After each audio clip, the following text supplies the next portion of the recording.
Boker Tov Chavrim, I'm Stephen Ben-Nun. You're watching Israeli News Live, and this morning, guys, we saw an incredible story on breaking Israel news, and that is that they have discovered the oldest 10 commandments written in Paleo Hebrew on a stone, a huge, I think it's an 80-ton stone, if I'm not mistaken, on the size of that, found in New Mexico, of all places. Now, Paleo Hebrew, guys, has been out of use for some maybe 500 years before the modern era, the coming of Christ.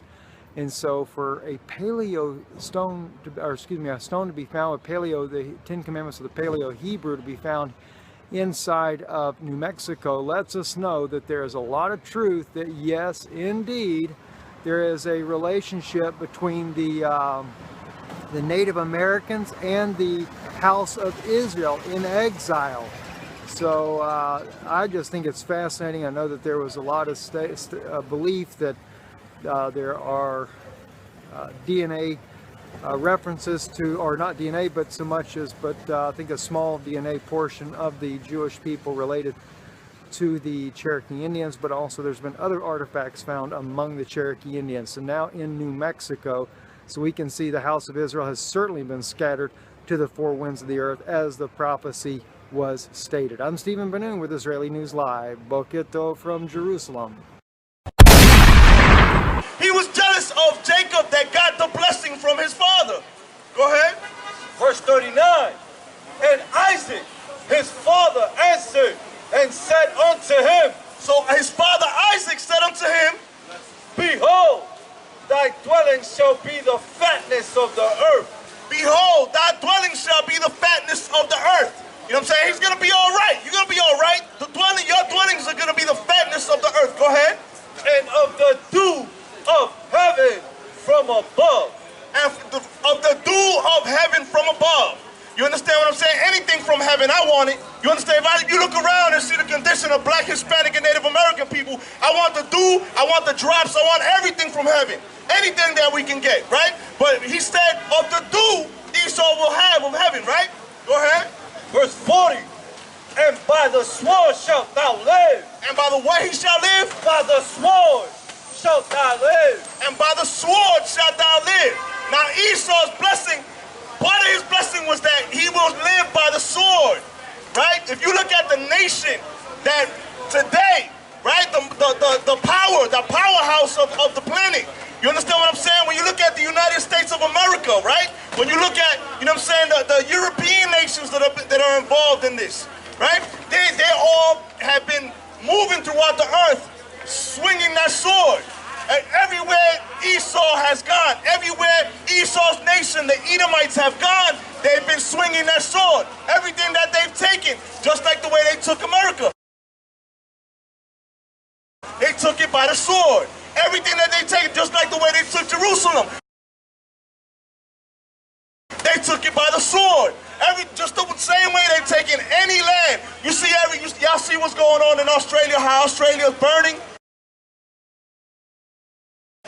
Y'all see how Australia's burning? Those are Edomites. Those are the children of Esau who are living there, right? Who are living there today, who just decided to kill the so-called indigenous and rape them and take their land and you know what, and say, now we are the Australians. Yeah. We are the Australians.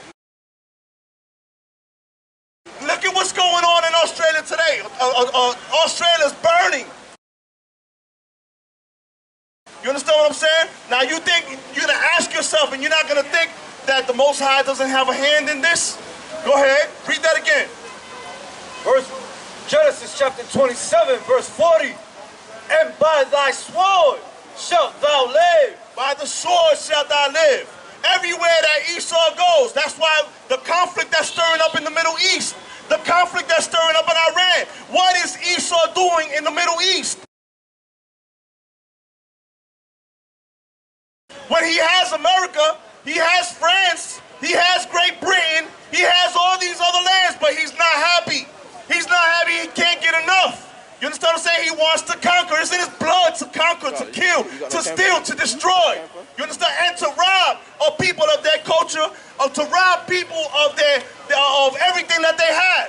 You understand? That's why he walks around today, and he is in Israel calling himself the Jew. Calling himself an Israeli, not an Israelite, an Israeli, right?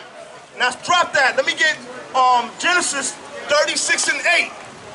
Go up a little bit, you know what I'm saying? A few chapters up. We're going to go to Genesis, the 36th chapter in the 8th verse, just to get a little bit of context of what we're talking about. You understand? Because we don't just pull this out of a hat. You understand? You're looking at right here, you're looking at years and years of study. Years and years of wisdom that has been handed down through the power of the Most High in Christ. To the men that you see here who sacrificed their lives to bring the truth out to our people on the streets. That's right. You understand? Now let me get Genesis 36 and 8. The book of Genesis, chapter 36, verse 8. Thus dwelt Esau in Mount Seir. Esau dwelt in Mount Seir. Right? When you look up Mount Seir today, you can look it up on your Google phone. You can look it up on your smartphone and your Google thing, right? You can on your Google search. Right, you can look up Mount Seir today. When you look up Mount Seir, you see the structures that were left behind in Mount Seir. When you see the architecture, it's the same architecture that the Romans had. It's the same architecture that the Greeks had. It's the same architecture that they were using all over the place that you see all over America in the courthouses. You find the eagles all over the place, right? You find the eagles and the same architecture with the pillars and all of that. We're talking about Esau, who was blessed with the sword, who swings his sword everywhere he goes, because he's a violent beast. Go ahead. Esau is Edom. Esau is Edom. He dwelt in Mount Seir. Like I said, you can look up Mount Seir. It's also known by the word, by the name Petra, which means stone, which means rock, right? So if you look it up, look up Mount Seir. It's in Jordan, Petra, Jordan. So if you look it up, you're gonna see all the architecture, the same architecture as the Edomites today, right? Now, drop that. Let me get the book of Obadiah. Book of Obadiah, start from the first verse, Baba Kushar. You know what I'm saying? These things need to be brought out because this is not something new. All this war and all this conflict that's been going on, it ain't nothing new. You understand? But you know what? It feels good. It feels good to see the heathen. It feels good to see our enemies fight and kill each other. They want to go ahead. Go ahead. They want to go ahead and kill each other and go to war. Go to war.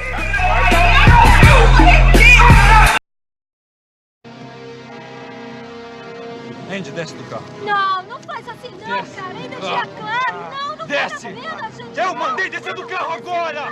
Não. Passa a mão pra mim, passa a mão pra mim. E você? Para.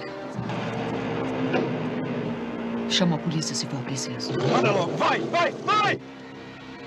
Eu vou pra casa, Betty. Não, Eu vou pra casa. não.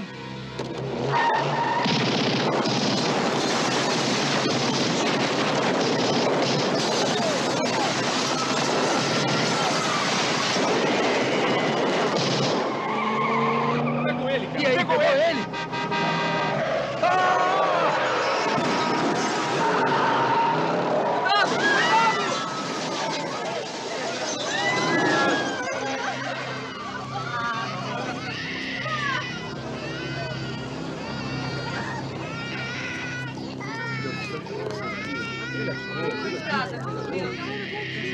Ajuda!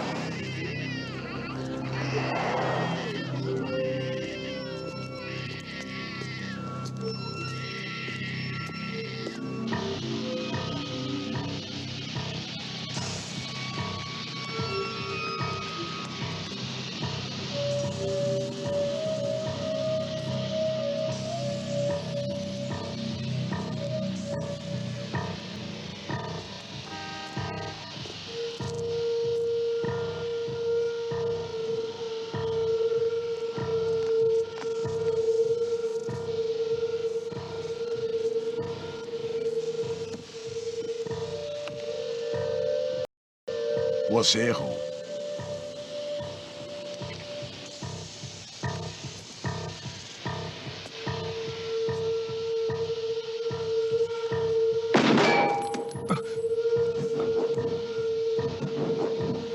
Eu também errei.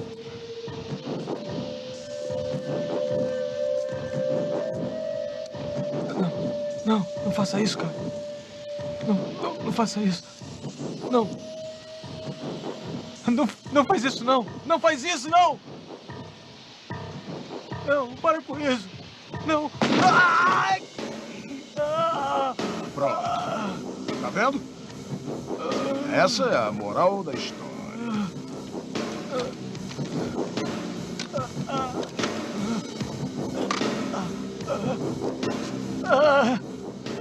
Vê se aprende a atirar, idiota.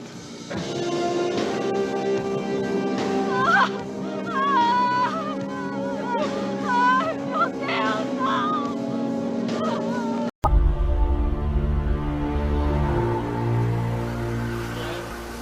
Deuteronomy chapter 28, verse 15.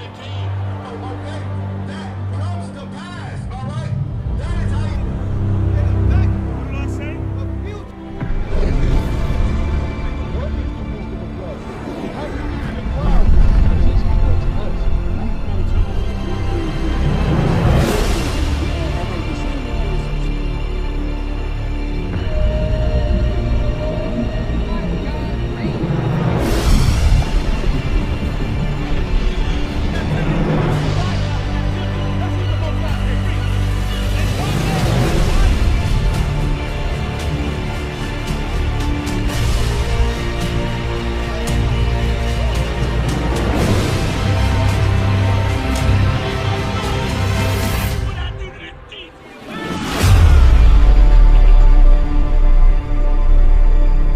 The white man's the devil. Right. And he's not Christ. Right. Yeah, you look at